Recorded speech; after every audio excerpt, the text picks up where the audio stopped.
weeks. I don't know what. I don't know if that was us or my 18. Really? Yeah. I mean, it was just the last He might have saying goodbye to people. They might have gotten upset because they knew that we were coming. Yeah, that's probably it. Yeah. Oh, they're used to anything with me.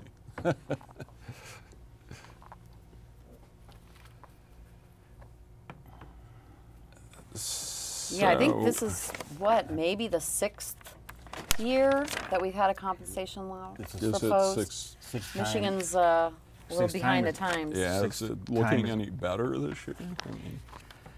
We hope so. I am more optimistic now than I've ever been. Are you? And this is the 6th time the bill was introduced in Yeah. some fashion, but I mean, we've been involved for about 7.5 years, Yeah. believe it or not, Yeah. for something, an issue this important, this simple, and we get so much resistance, you know. But now, like you mentioned, you know, Senator Jones, Yeah. him coming on board was I think it was a blessing for us, Mm-hmm. you know, especially, you know, with his background. He's very well respected. Yeah. Yeah, And he appeared with us. that really makes a difference. Yeah, he was on the radio show with me about a year and a half ago. He and Senator Beda and Rick Bernstein, who's Justice now. Yeah, Justice Bernstein. Yeah. Yeah, he was on the show not long ago. Yeah, he's one of my dearest friends. He's one of those people, one of those good people that I've met since I've been home. Yeah. Where we just clicked. Yeah. And for about 2 years, he was doing a radio show in Detroit called Fighting for Justice on Tuesday afternoons. And we did, as a matter of fact, if you see my card, if you get a chance, there's the ProvingInnocence.org. Mm-hmm. That was an organization that was started by Bill Proctor from Channel 7, Yeah. who is also another good friend of mine. Yeah, great. Richard and I did about 15 shows on wrongful convictions. And if you go to that site and scroll all the way down to the bottom, you see my picture and Angelo Henderson, who was the radio show host at the time. Yeah. Click on that site, and Richard and I had picked out the 10 best shows that we had done. Yeah. And they're really good. And Senator Jones was one of our guests on there. Yeah, that's great. So- That's great. Now, what do you do for a living? What I'm doing right now. This is all I do. This is all you do. Yep. Okay. So how do you get compensated? Well, in my case, I was one of the fortunate exonerees who filed a civil rights suit in Yeah. federal court under 1983, Section 1983. And we, in 2005, which was fairly quick, because I was released in 2003. 2005 in July, we reached an out-of-court settlement. Oh, okay. And they paid me, the police department, Clinton Township Police Department and the city of Clinton Township itself paid me $3.7 million. Wow. But the state of Michigan hasn't paid me a penny yet. No.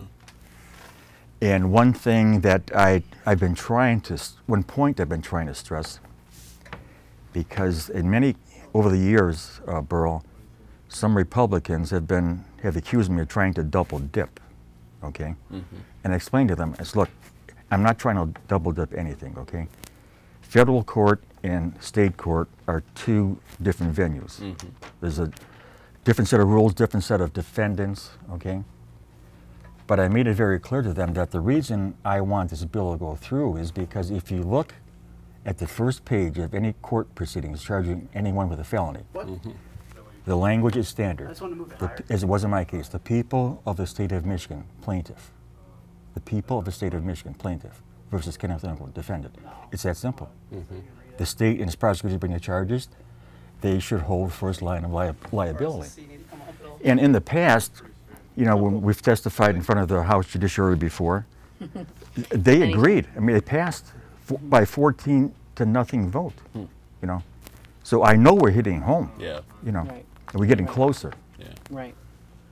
Well, But you've got 30 states now that compensate. and Yeah. DC, yep, And the feds. yep. Yeah. Yeah. And on the federal side, that was thanks to another exoneree, Kirk Bloodsworth, who remains a good friend of mine. He was the first person to be exonerated by DNA that was actually on death row. Mm-hmm. So he worked with Senator Leahy to have that law passed on the federal side. Yeah. Right. Right. All right. Can you push that monitor a little toward me, so or just angle it more in this direction. Oh, I better. I keep hitting the. Oh, yeah, it makes a little noise. Yeah. That's great. Yeah, perfect. Thank you. So we have 6 cameras. Don't worry about the cameras. Just we'll just talk. Okay. And the show is 28 minutes. We don't take any breaks once we start taping, unless I screw up, and then we start over. Okay. But that's pretty much it. It's try to stay as close to the table as you can. If you Sometimes you might move out of frame. yeah. if you can at some point in time, Perfect. Yep, just like that. Okay, thanks. Thank you very much. if it's possible, if you could ask me what, you know, where's the biggest resistance coming from? Okay. So Sure. that's something that I'd like to. Uh-oh. Am I already having to keep an eye on you? No. Right. I mentioned it to Dave Moran when he called me. Right. He says, I'm glad you're doing it. He said he wants to do it, but he doesn't want Right. to cause that much trouble for, you know, Right. you and I. Right.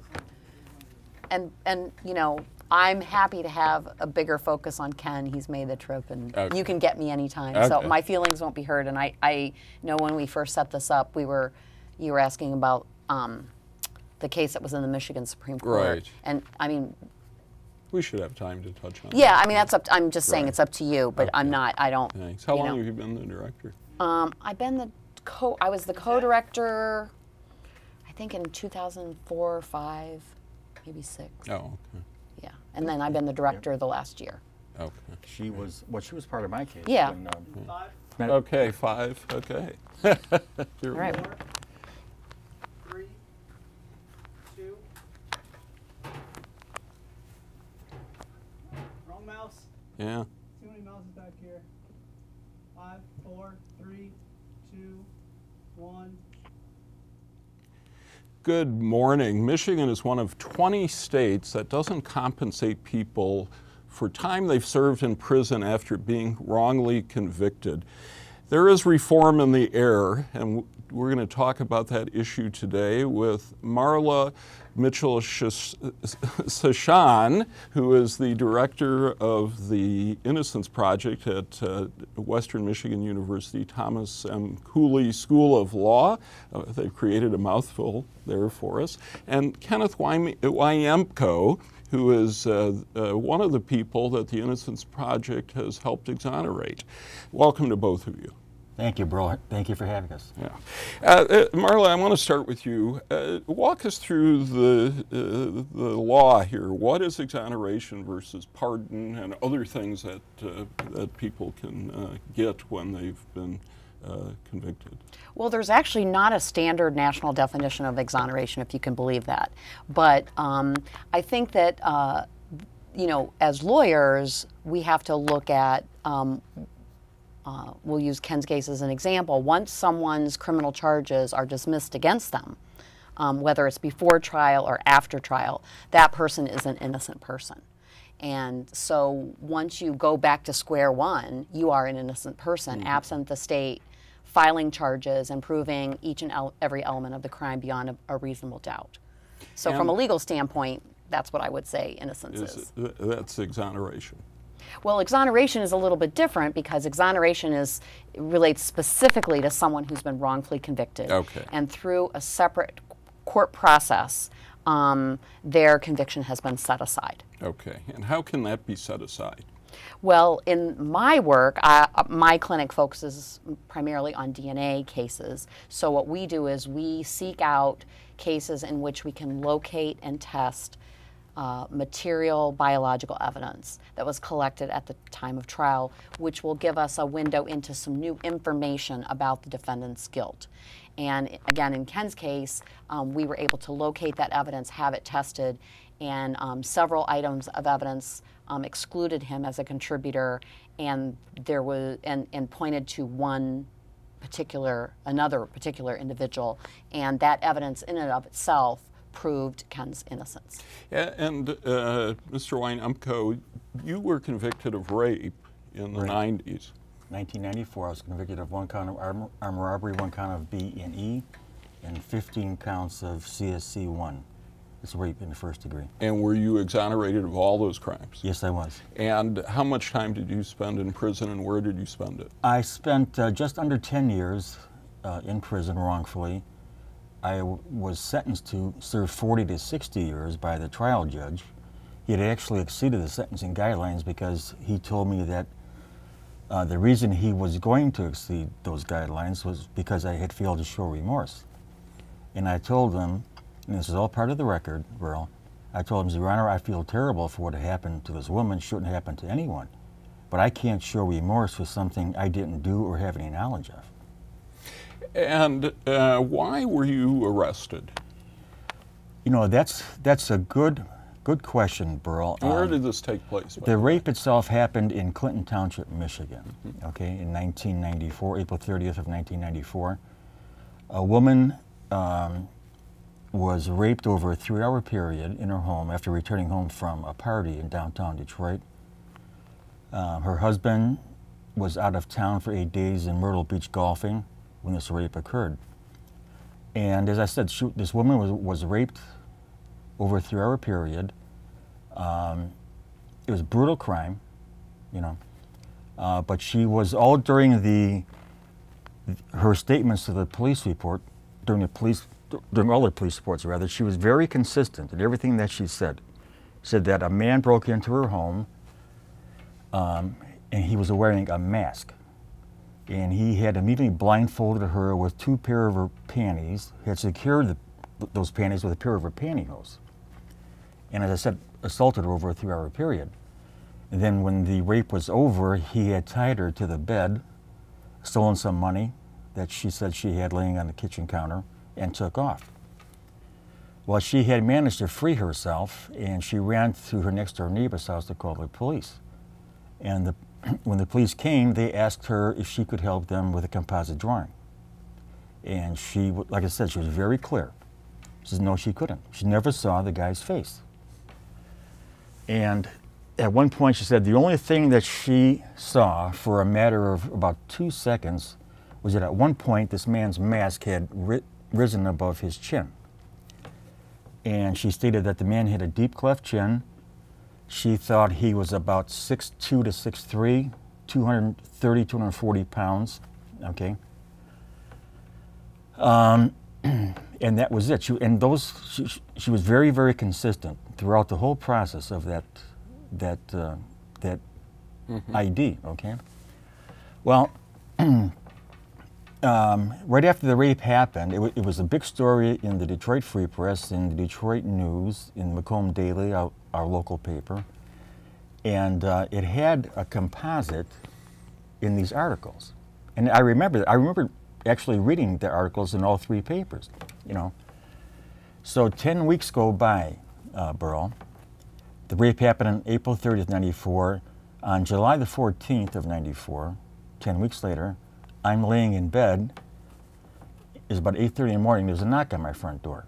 So I got up from bed. I opened the door up, and there was a young woman standing on my porch wearing a business suit. And I opened the door up, and I said, "Can I help you?"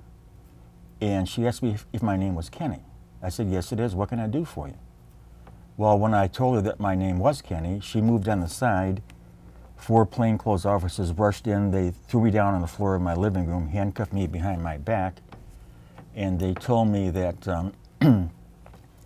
I'm going to be taken down to the Macomb County Jail to be placed in a lineup because they had, according to the police, they had received an anonymous phone call that Ken Winemko, who manages Kingswood Lanes, that's what I was doing for a living at the time, looks like this composite in the paper. And I was rolling around, and I told the cops, what the heck are you talking about? You know. So they took me down to the police station.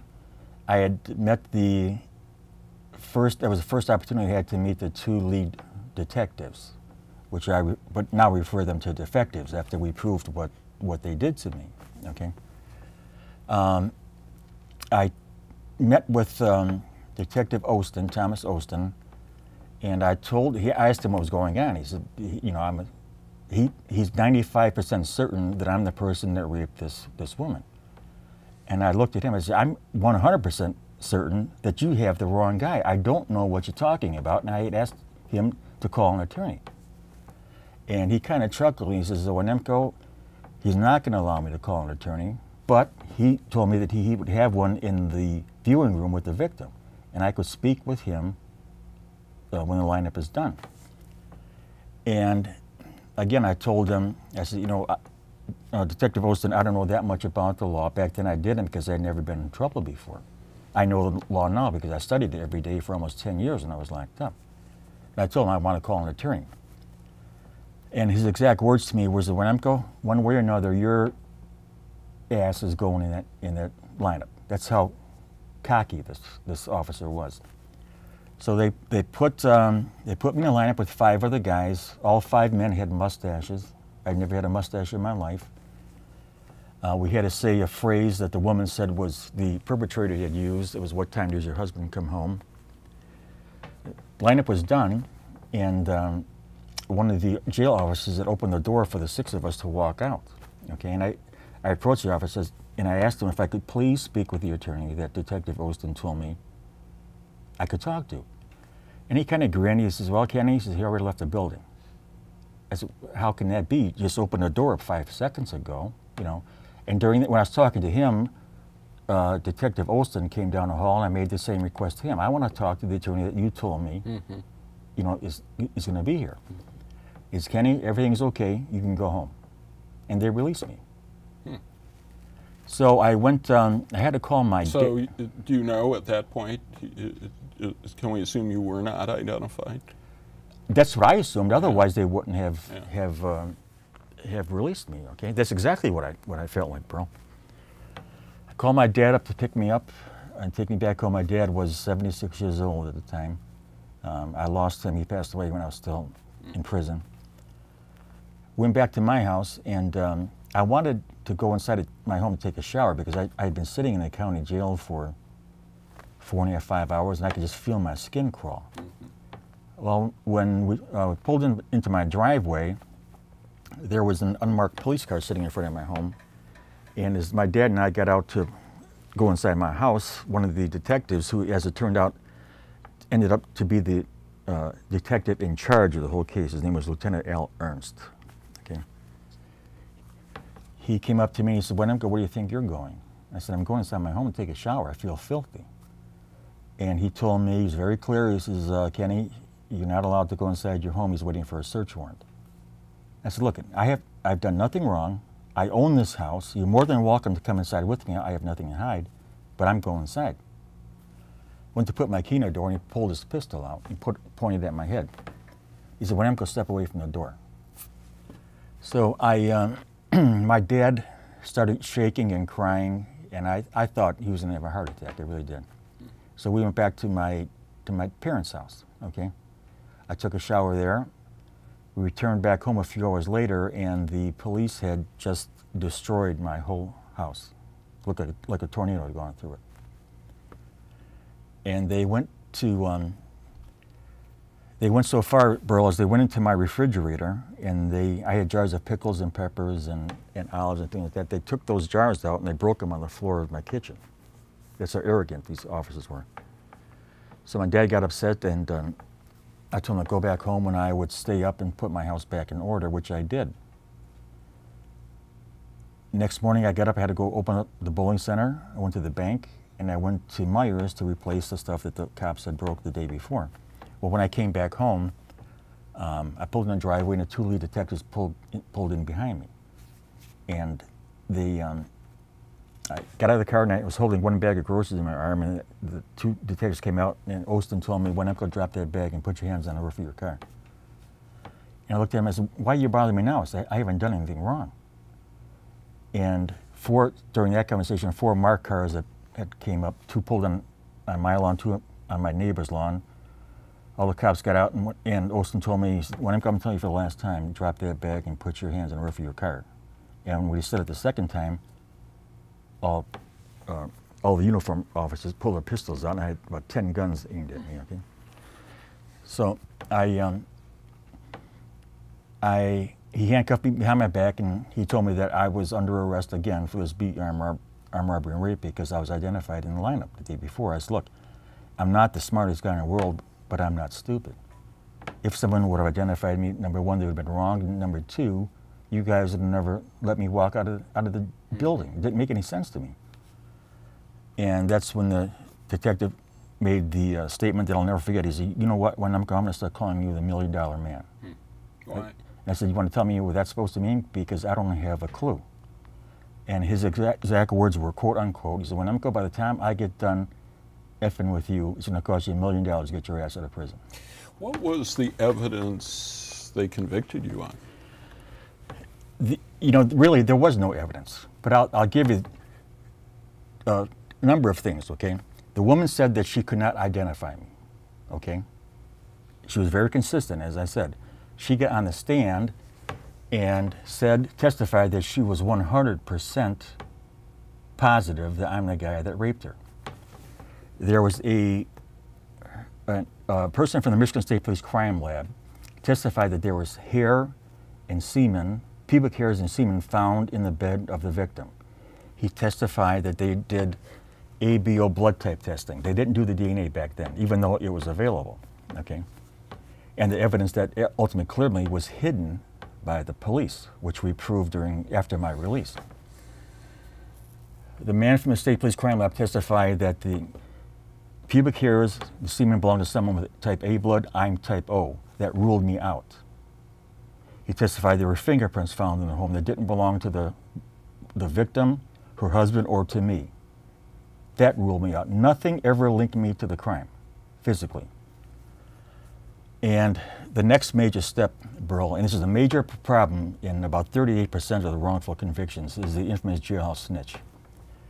The prosecutor introduces this man, tells the jury that this man is facing life in prison as a fourth habitual offender. He had a rap sheet a mile long. She tells the jury that she's going to give this man the quote unquote, the deal of the century. That if he gets on a stand and testifies that I told him I committed the rape, they would drop all the charges against him. He could walk away from a life sentence. And the judge allowed that to happen. Is this a man you knew? No. Nope. Does any of this sound unusual? Unfortunately, not in our work, no. I mean, Ken's case probably has every single cause of wrongful conviction present. Misidentification. With the exception of a false confession or coerced confession. Right. But everything else. Right. Yeah. Right. Although, in a sense, they did try to claim that Ken confessed to the jailhouse snitch. So you know, that's often what jailhouse snitches are used for, to say that they had a conversation with the accused and that the accused made incriminating statements, and that's what they did with Ken. But Ken didn't have adequate legal representation. You know. And that's another thing too. Like in my case in particular, okay. Inadequate defense is another leading cause. I'm sad to admit that, but it's a fact. In my case in particular, the judge gave me a court-appointed attorney on a Friday afternoon. A Friday afternoon, bro. Monday morning, following Monday morning, we're picking a jury. That's how quick everything happened for a capital case, for 15 counts of CSE1. It's ridiculous. I'm stunned as I hear that. We should talk a bit about exoneration, but as I understand it, because of DNA, eventually you were freed through the help of the Innocence Project. Right. And Michigan does not compensate through legislation, but you were eligible for compensation. Tell us about how you won compensation. Well, I was one of the fortunate exonerees around the country. I filed a civil rights violation case according to the United States Code in 1983 in federal court. My attorneys were very great civil attorneys, George Gregasian and Tom Howlett. They were successful in reaching an out-of-court settlement with Clinton Township and its police department for a considerable amount of money. However, if you look across the country, in these cases, in federal cases in particular, only about 40% of them are successful. And when they are, a final resolution can take years. before an agreement is reached. But in the meantime, how was someone supposed to eat or live? So you were fortunate in that it only took 2 years. Mine was one of the quickest settlements in the country. Okay. And the state legislation, legislation that's in the House and Senate, as I understand it, it would compensate $60,000 a year for each year served in prison, plus economic recovery. Would you actually, you were in jail for 9 years, so that's $540,000, and you ended up with how much? 3.7. So tell me why a state law would be better than what you ultimately won. Well, a state law, in my opinion, Burl, state court and federal court are two different things. Right. State legislation, 30 states plus the District of Columbia have provisions that would pay monetary damages to someone like myself who's wrongfully in prison. It's only fair. It's a simple thing to do. The amounts vary from state to state. As an example, Texas, which is a leading state for wrongful convictions, and they even had a couple of instances where innocent men were executed. Okay, they paid. I'm proud to say that they've made, I think, the most progress. They pay. Currently, they're paying $80,000 a year. Started at $50,000, went up to $80,000. Now there's work to move it up to $100,000, plus lost wages, medical expenses, which is only fair. Mm-hmm. Okay. Here in Michigan, and this bill has been going on it's been an ongoing battle for almost 7 years, bro. We started out with a $40,000 amount, and at one point went up to 80. Now it's back down to 60. That's where we're at currently. Mm-hmm. It would include lost wages, for all the time that someone was in prison, which is only fair, as well as medical care. I believe that's only fair. And why medical care?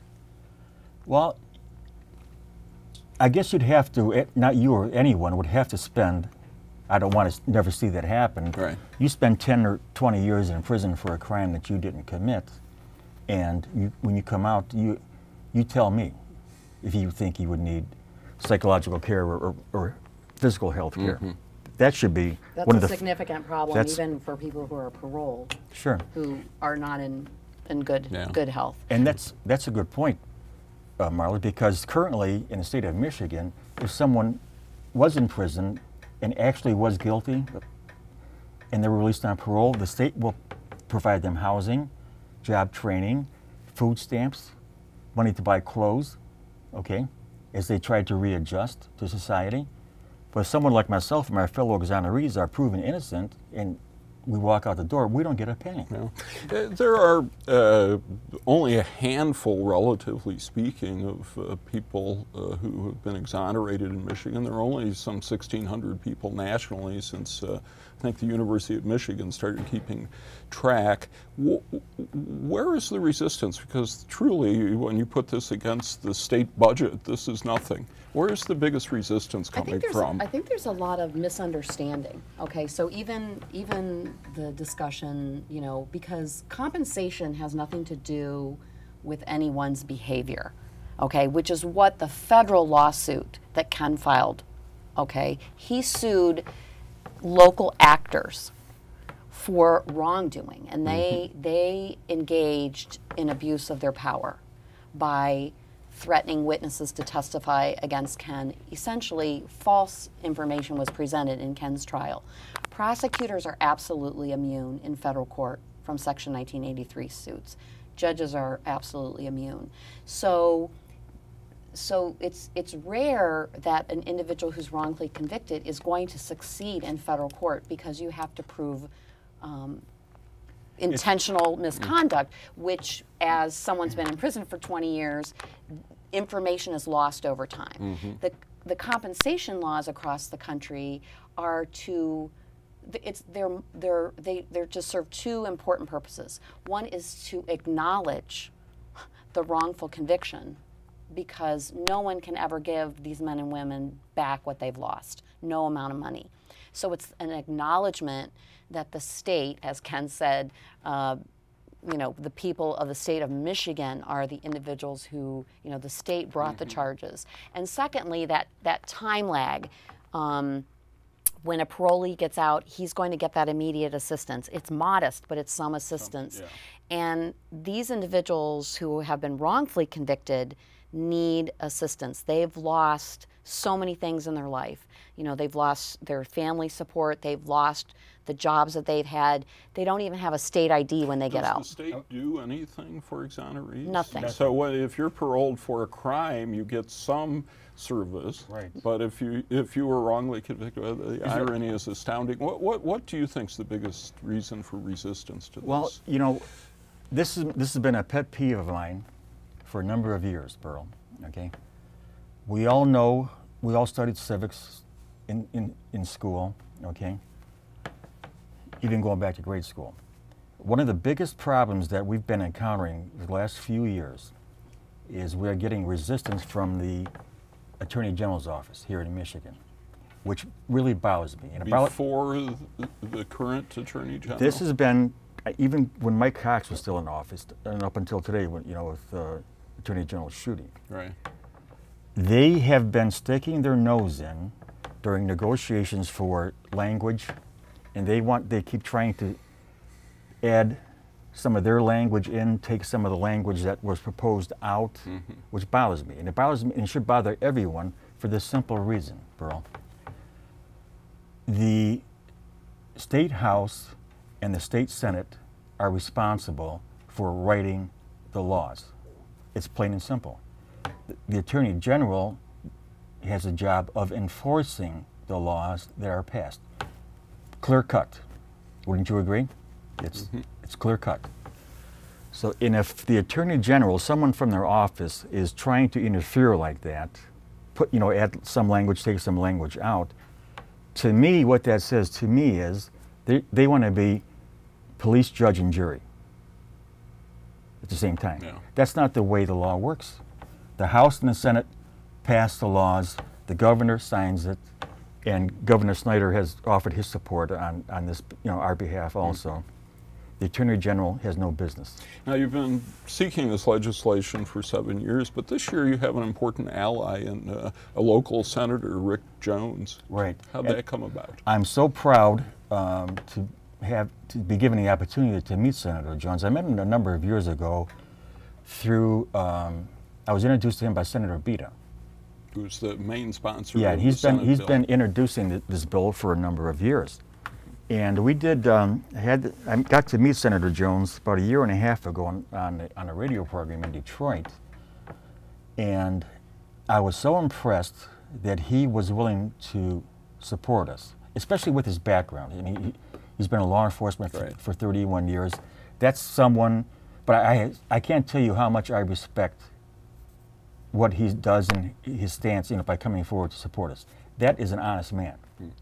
And everyone, I believe, Democrat or Republican, to me it doesn't matter. They should have the same integrity as Senator Jones. And he is chairman of the Judiciary Yes, he is. Committee, so Yes. in addition to his law enforcement background, Yes. that really gives weight to his support. We only have a little over less than 2 minutes to go. Marla, I wanted to ask you about the Innocence Project. Is Cooley the only school in the state that has an Innocence Project? No, the University of Michigan Innocence Clinic. So as I mentioned earlier, our clinic focuses on cases in which we can obtain DNA testing of evidence. The University of Michigan focuses on non-DNA cases. And you have helped exonerate 3 individuals, including Ken. How many cases are you presently working on? We're working on a lot of cases right now. We have approximately 50 to 60 cases waiting to be assigned to our students, and we probably have about 40 cases assigned. It must be tough to know that there are people desperately waiting for your help. But, I mean, that's a relative small number of cases, but to every one of those people, it's their life. Yeah, and also, as time goes by, information is lost. And so the more quickly we can review a case, one of the biggest hurdles in the DNA-related cases is just figuring out, is this evidence still available to test? And that in and of itself is a huge hurdle, because if the evidence isn't available, we have nothing to test. But you know, again, we can uncover hopefully new facts, new information that supports the individual's claim. Ken, I'm sorry, but we are out of time. Okay. But I really appreciate your coming to Lansing today to talk to us about this. And Marla, good luck with your work. And everyone have a great weekend. We will be back next week. Good day. Thank you. All right. Thank you both. That was Thank you. fascinating. I wish we had